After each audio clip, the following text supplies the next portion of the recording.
Vous voulez faire de votre bien locatif une mine d'or. Maximiser votre revenu locatif ne consiste pas seulement à percevoir des loyers. Il s'agit de stratégies intelligentes qui peuvent vous aider à bâtir un patrimoine à long terme, surtout dans les marchés concurrentiels comme celui de Montréal. Mais comment le faire de la bonne façon? Dans la vidéo d'aujourd'hui, je vais vous montrer comment faire passer votre bien locatif à la vitesse supérieure. Nous parlerons de tout, des augmentations légales de loyer, de la manière de les calculer et de ce qu'il faut faire si un de vos locataires s'y oppose. Nous aborderons également les stratégies permettant d'améliorer la valeur de votre bien et les règles de contrôle des loyers. Que vous soyez propriétaire pour la première fois ou investisseur chevronné, ces conseils vous aideront à maximiser vos rendements tout en gardant vos locataires heureux. Je m'appelle LJ Aguinaga et avec des années d'expérience dans le marché immobilier de Montréal, j'ai vu comment une gestion intelligente peut transformer les propriétés locatives en investissements très performantes.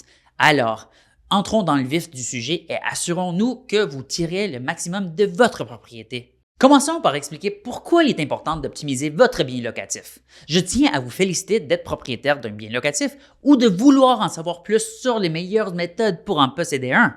Je suis une adepte de l'immobilier et j'ai hâte de vivre des revenus de mes propriétés à l'avenir. En travaillant aujourd'hui, je m'assure que je disposerai d'un bon capital qui me permettra d'obtenir des revenus mensuels récurrents dans mon compte de banque. En cours de route, je peux choisir d'emprunter pour d'autres projets, tout en sachant que cela retardera la date de remboursement de l'hypothèque. De mon point de vue, je suis actuellement en mode construction, en acquérant et en optimisant autant que possible. Par la suite, je passerai à une phase de maintenance et je chercherai simplement à maintenir mon portefeuille. En fonction du marché, il est essentiel d'adopter la bonne stratégie d'investissement. Certains marchés sont très axés sur le flux de liquidité et peu sur l'appréciation. D'autres sont l'inverse et d'autres encore peuvent atteindre un bon équilibre entre les deux. Pour réussir, il est impératif de comprendre le marché dans lequel vous évoluez. Voyons comment augmenter les revenus de votre bien locatif. La meilleure façon d'augmenter la valeur de votre bien est d'augmenter les revenus locatifs. Et le meilleur moyen d'y parvenir est de rénover et d'améliorer le bien. Les locataires sont toujours prêts à payer plus pour un bien qui est plus beau ou un bien qui offre plus de chambres, selon le quartier. Les meilleures rénovations, du point de vue de retour sur l'investissement, sont une nouvelle peinture, une nouvelle cuisine et une nouvelle salle de bain. Vous seriez surpris de constater à quel point ces éléments sont importants pour les locataires.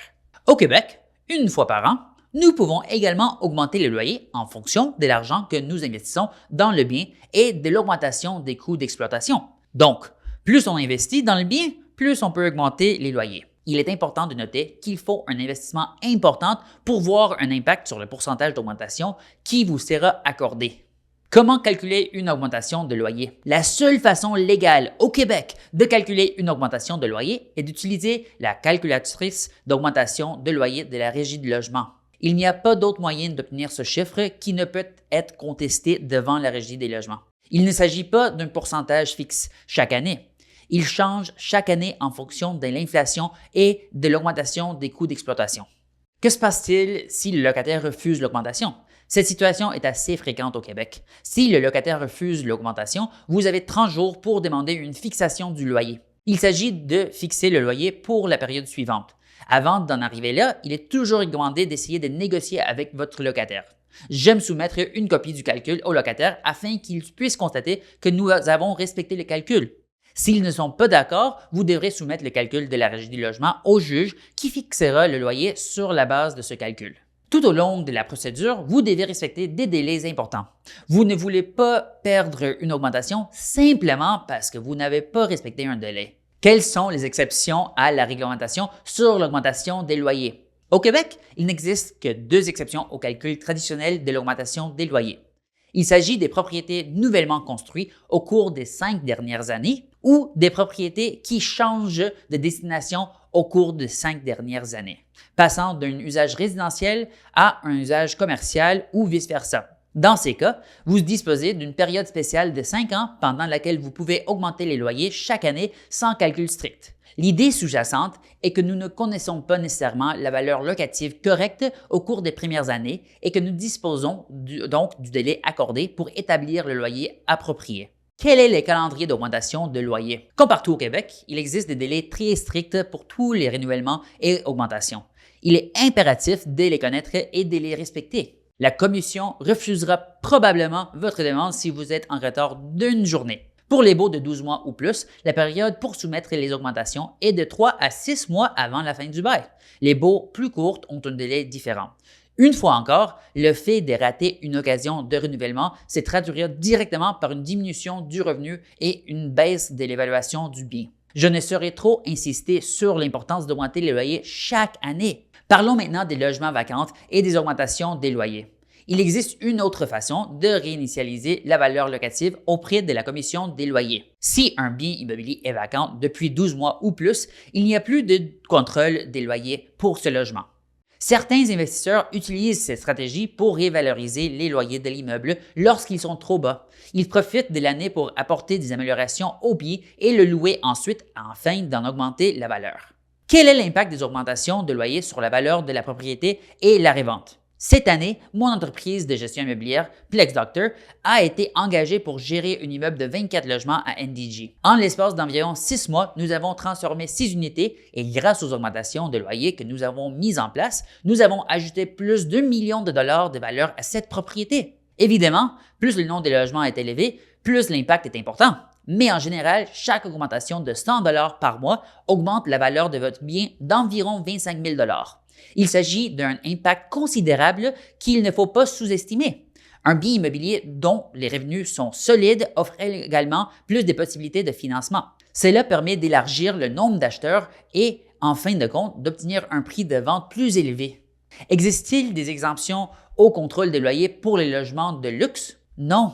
Toutes les propriétés résidentielles louées à long terme, c'est-à-dire pour 30 jours ou plus, sont soumises au contrôle des loyers. Si vous avez la chance de pouvoir bénéficier d'un permis de la CITQ, le mieux est peut-être de louer à court terme afin de maximiser vos revenus.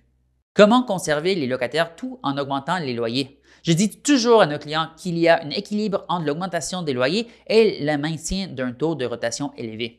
Une fois que vous avez atteint la limite supérieure de la valeur locative, vous devez augmenter le minimum pour garder vos locataires dans le bien. La rotation est toujours plus coûteuse que le maintien d'un bon locataire heureux. La rotation peut entraîner des frais de courtage, des coûts de peinture fraîche, des réparations, des coûts d'entretien, etc. Bien que je sois toujours convaincu de la nécessité d'augmenter les loyers, chaque année, le montant peut être faible, simplement pour conserver l'habitude. Si vous n'êtes pas à la limite supérieure des valeurs locatives, je vous recommande toujours d'opter pour l'augmentation maximale des loyers autorisés afin d'accroître la valeur du bien et le rendement financier, comme nous l'avons vu. Examinons maintenant une stratégie à long terme visant à accroître les actifs par le biais d'une gestion locative intelligente. J'ai abordé brièvement cette question un peu plus tôt. Travailler avec une gestionnaire compétente peut faire une énorme différence dans vos résultats. Il s'agit des rentrées d'argent annuelles et de la valeur de la propriété.